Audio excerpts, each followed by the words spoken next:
أعوذ بالله من الشيطان الرجيم. بسم الله الرحمن الرحيم.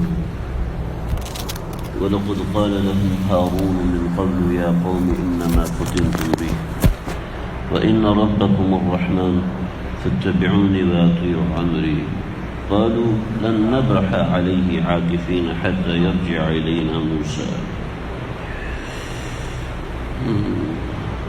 سورہ طٰہٰ کی آیت نمبر 90 سے لے کے 97 تک کا مضمون ہے. حضرت موسیٰ علیہ السلام کا واقعہ یہاں پر مکمل ہو رہا ہے، اور حضرت موسیٰ علیہ السلام جب کوہ طور پر گئے، پیچھے آپ کی قوم گمراہ ہو گئی، اس کے بعد آپ واپس تشریف لائے تو آپ علیہ السلام نے دیکھا کہ لوگ بچھڑے کی عبادت کر رہے ہیں، وہ جو سونے کا بنا ہوا تھا، اور ہوا چلنے سے، جسے آپ نے دیکھا ہوگا کہ بعض دفعہ کوئی سوراخ سا ہوتا ہے کھڑکی وغیرہ میں، تو تیز ہوا چلتی ہے تو اس میں سے آواز آتی ہے. تو ایسے بچھڑے کے اندر سے ایسے کھوکھلا پن رہ گیا تھا کہ ہوا گزرنے سے اس کے اندر ایک آواز سی پیدا ہوتی تھی، جس دن لہو خوار، ایک آواز سی پیدا ہوتی تھی. تو اسی آواز سے ان کو دھوکہ دیا گیا. اصل میں وہ لوگ خود دھوکہ کھانے کو تیار تھے، بس یہ بات تھی. تو حضرت موسیٰ نے جب دیکھا تو آپ کے ہاتھ سے تورات کی تختیاں گری اور آپ دوڑے ہوئے آئے، اور آپ نے حضرت ہارون علیہ السلام کی داڑھی اور بالوں سے پکڑ کے نوچا کہ تم نے ایسا کیوں نہیں کیا جو ان آیات میں آیا ہے. تو انہوں نے اپنی صفائی پیش کی. حضرت موسیٰ علیہ السلام کے اس عمل کو لے کر یہودی حضرات نے تورات میں تحریف کی، اور یہ تحریف کی کہ حضرت ہارون علیہ السلام بدعت گئے تھے، وہ بھی بچڑے کی عبادت کر رہے تھے، اور انہوں نے خود بچڑا بنوایا تھا. حالانکہ قصہ یہ نہیں تھا. قصہ وہ تھا جو میں پیچھے ذکر کر چکا ہوں. حضرت ہارون نے فرمایا کہ یہ غنیمت کا مال ہے جو ہمارے لیے استعمال کرنا جائز نہیں ہے، لہٰذا اس کو جلا کے ختم کر دیں. چنانچہ اس کو جلایا، اور سامری نے وَأَلْقَى السَّامِرِي فَكَذَلِكَ أَلْقَى السَّامِرِي، تو سامری نے بھی اندر راکھ ڈالی تھی. اس کا ذکر بھی ان آیات میں آ رہا ہے. وَلَقَدْ قَالَ لَهُمْ هَارُونَ، تو ہارون علیہ السلام مرتد نہیں ہوئے، نعوذ باللہ من ذالک. ان لوگوں نے حضرت موسیٰ پر بھی کچھ اس طرح کے الزامات لگائے تھے جو آگے سورہ انبیاء کے اندر امید آئیں گے. تو وَلَقَدْ قَالَ لَهُمْ هَارُونُ مِنْ قَبْلُ، تو ہارون علیہ السلام نے اس سے پہلے ان کو کہا تھا، یا قومی، اے میری قوم، انما فتنتم بہ، کہ تمہیں اس بچڑے کے ذریعے سے، اس سونے کے جو بچڑا ہے اس کے ذریعے سے آزمایا گیا ہے. وَإِنَّ رَبَّكُمُ الرَّحْمَنُ، کیونکہ یہ تمہارا رب نہیں ہے، تمہارا رب تو اور اللہ رب العزت ہیں، رحمان ہیں. تو فاتبعون، رحمان کا میں کئی دفعے ذکر کر چکا ہوں کہ پہلی قومیں اللہ کو اللہ کے نام سے نہیں جانتی تھی، لفظ رحمان سے جانتی تھی. تو اللہ نے اس امت محمدیہ صلی اللہ علیہ وسلم کو اپنا نام اللہ بتایا. تو ان ربکم الرحمن، تمہارا پروردگار تو رحمان یعنی اللہ ہیں. تو فاتبعونی، بس میری پیروی کرو، واطیعوا امری، اور جو میں تمہیں کہتا ہوں اس کی اتباع کرو، سامری کی اتباع نہ کرو. قالوا، تو انہوں نے جواب میں یہ کہا کہ لن نبرح علیہ عاکفین حتی یرجع الینا موسیٰ، جب تک موسیٰ نہیں آتے تو ہم اسی کی پیروی کریں گے، اسی کی بندگی کریں گے. تو قال یا ہارون، تو پھر حضرت موسیٰ علیہ السلام نے حضرت ہارون علیہ السلام سے جو کہا وہ یہ ہے کہ ما منعک اذ رأیتہم ضلوا الا تتبعنی، کہ تمہیں کیا ہوا کہ تم میرے پیچھے کیوں نہیں آئے؟ جب تم نے دیکھا کہ یہ لوگ گمراہ ہو گئے تو پھر تم میرے پیچھے کیوں نہیں آئے؟ تمہیں چاہیے تھا میرے پاس آ جاتے. افعصیت امری، کیا تم نے میری بات کی نافرمانی کی جو میں نے تمہیں کہا تھا کہ تم نے ان کے دین کا خیال رکھنا ہے؟ تو حضرت ہارون علیہ السلام نے جواب دیے، یا قال یا ابن امہ، اے میری ماں کے بیٹے، لا تأخذ بلحیتی، میری داڑھی کو مت کھینچ، ولا برأسی، اور میرے بالوں کو بھی مت کھینچو. انی خشیت، مجھے اس بات کا ڈر تھا کہ میں آپ کے پاس اگر آ جاتا تو آپ یہ سمجھتے کہ میں نے بنی اسرائیل کو اکیلا چھوڑ دیا ہے. اور لہٰذا میرے بنی اسرائیل کو اکیلا چھوڑنے کی وجہ سے وہ لوگ گمراہی میں مبتلا ہو گئے.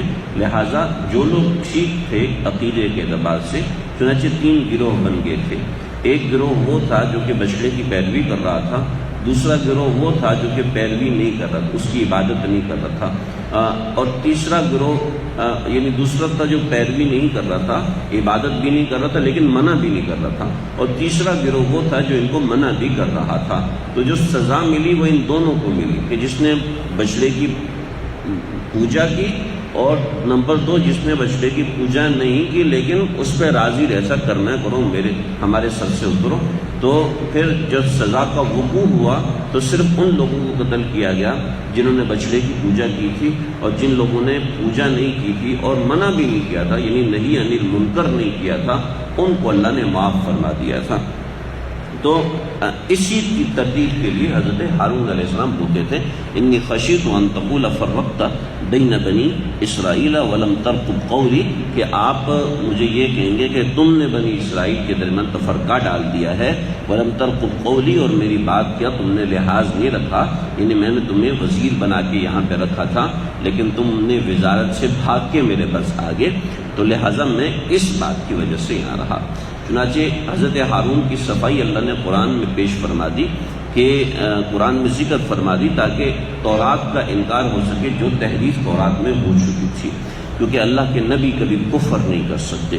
قال فما خطبک یا سامری، سامری تجھے کیا ہوا، تو سچا مسلمان تھا، تم تو ایمان رکھتے تھے، تم نے یہ کیا عمل کیا. اور اللہ رب العزت نے چونکہ حضرت موسیٰ کو فرما دیا تھا کہ آپ کی قوم پیچھے گمراہ ہوئی اور قوم کو سامری نے تباہ کیا.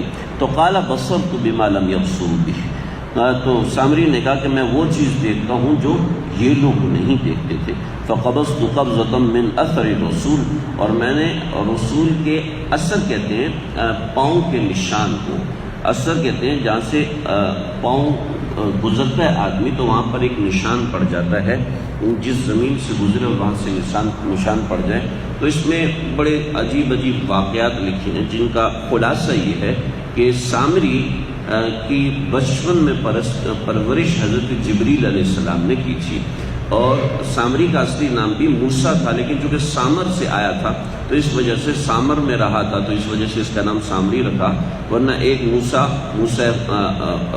وحی تھا اور دوسرا موسیٰ گمراہی تھا، یعنی وہ سامری تھا جو روایتوں میں آیا ہے. تو سامری نے قوم کو گمراہ کیا، اور وہ اس طریقے سے کہ وہ حضرت جبریل علیہ السلام کو پہچانتا تھا. کسی موقع پہ حضرت جبریل آئے، بعضی نے کہا کہ فرعون کے غرق کے موقع پر آئے، بعضی حضرات نے کسی اور موقع کا ذکر کیا. تو وہ آئے تو اس کے پاؤں کے نشان سے سامری کو سمجھ میں آ گیا کہ اس سے زندگی ملتی ہے. چنانچہ اس نے اس میں سے مٹی اٹھا لی، فنبذتها، میں نے اس میں سے مٹھی بھر لی.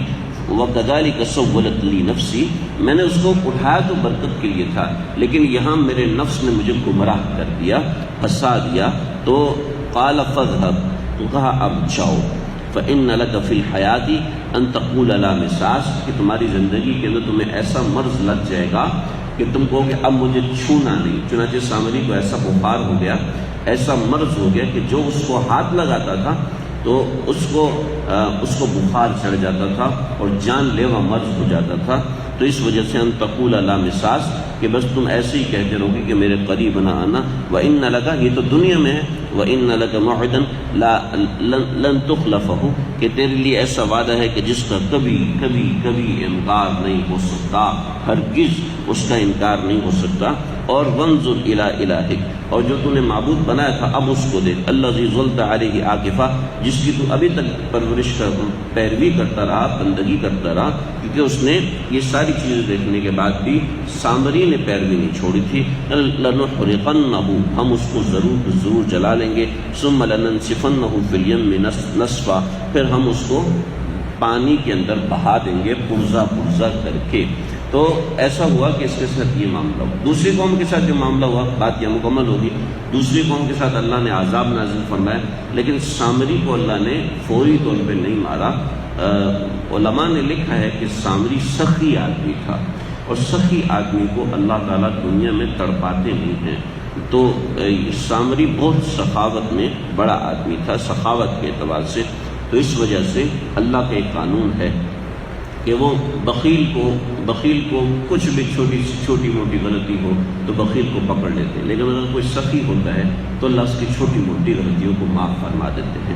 تو اس وجہ سے سامری کو دنیا میں عذاب نہیں دیا گیا، اس کو معاف نہیں کیا گیا، لیکن دنیا میں وہ والا عذاب نہیں دیا گیا جو دیگر بنی اسرائیل کو دیا کہ ان کو فوراً ہی قتل کر دیا گیا تھا۔